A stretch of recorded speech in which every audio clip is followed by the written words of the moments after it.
Hola a todos, bienvenida a Señorita Española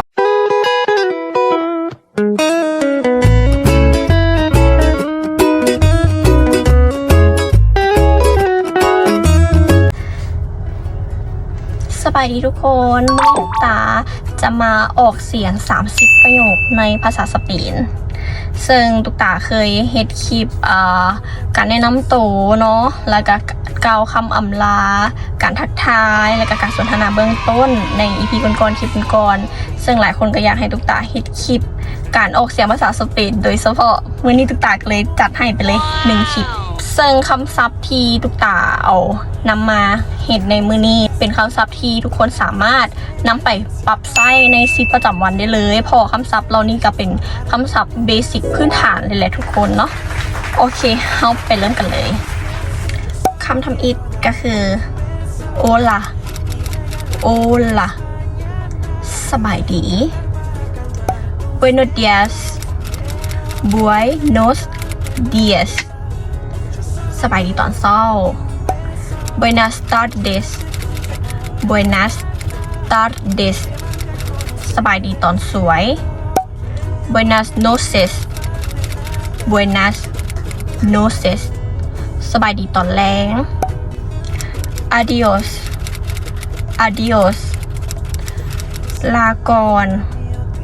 Por favor Por favor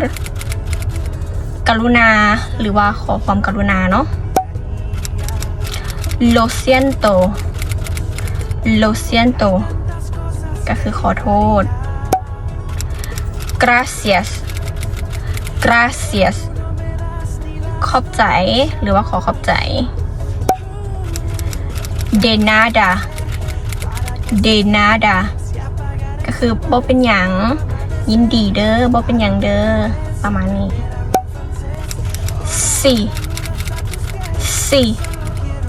ก็คือแมนแล้วถูกต้องแล้วโดย no no ก็คือปฏิเสธไปเลยว่าบ่แมนบ่เอาอย่างประมาณนี้เกวียนก็คือแมนไผ่หรือออกเสียงสั้นๆก็คือแบบกุยเอ็นนะเวลาเขาว่าไวๆเนาะออกเป็นแบบเกวียนก็เป็นแบบแมนไผ่เก๋แมนหยังดงเดยุใส por qué เป็นหยังย้อนหยังสาเหตุคืออีหยัง como te llamas เจ้าชื่อหยัง me llamo กระแทนชื่อตัวเองไปเลยเนาะว่าคอยชื่อใช้ชื่อตัวเองไปเลยก็คือ me llamo ตุกตาไปชื่อตุกตา como estás เจ้าสบายดีบ่เจ้าเป็นแนวใด estoy bien ค่อยสบายดี disculpa ¿dónde está el baño?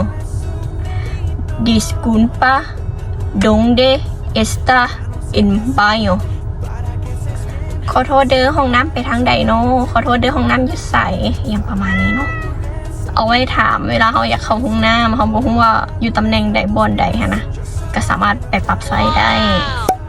¿Qué hora es? ¿Qué hora es? ตอนนี้จักโมงแล้วจักโมง ¿Cómo se dice flower en español? ¿Cómo se dice flower en español? ดอกไม้ในภาษาสเปนว่าแนวใดคำว่า flower ก็คือในภาษาอังกฤษมันว่าดอกไม้เนาะโอเคเขาต้องการอยากรู้คำว่าดอกไม้ในภาษาสเปนว่าจังไดเขาก็สามารถแต่งประโยคนี้ได้เลยเขาก็ขึ้นต้นด้วยว่า como se dice แล้วก็เขาอยากรู้อย่างเขาก็เว้าไป en español คำว่า en español ก็คือในภาษาสเปน español แปลว่าภาษาสเปนเนาะหรือคำศัพท์ บ้านเฮาภาษาเฮาเอิ้นก็คือภาษาเอสปายอน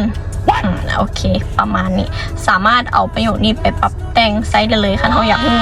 คำว่าcar หรือว่า dog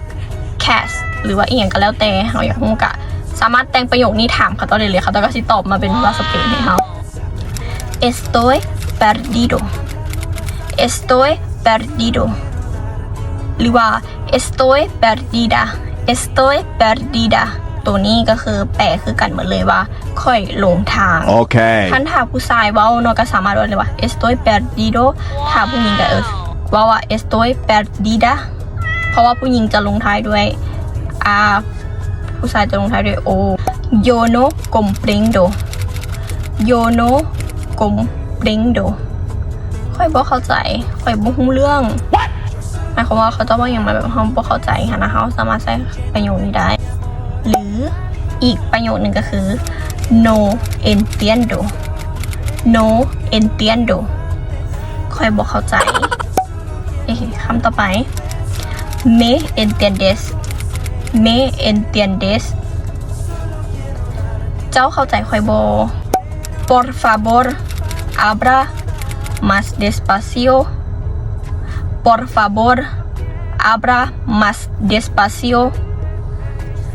เจ้าค่อยเว้าช้าๆเนี่ยเด้อบ่กรุณาเว้าช้าๆเนี่ยเด้อบ่อย่างประมาณนี้ te extraño te extraño ค่อยคิดฮอดเจ้าถ้าเขาอยากบอกว่าคิดฮอดหลายๆเขาสามารถใช้คำว่า te extraño mucho แบบนี้ก็ได้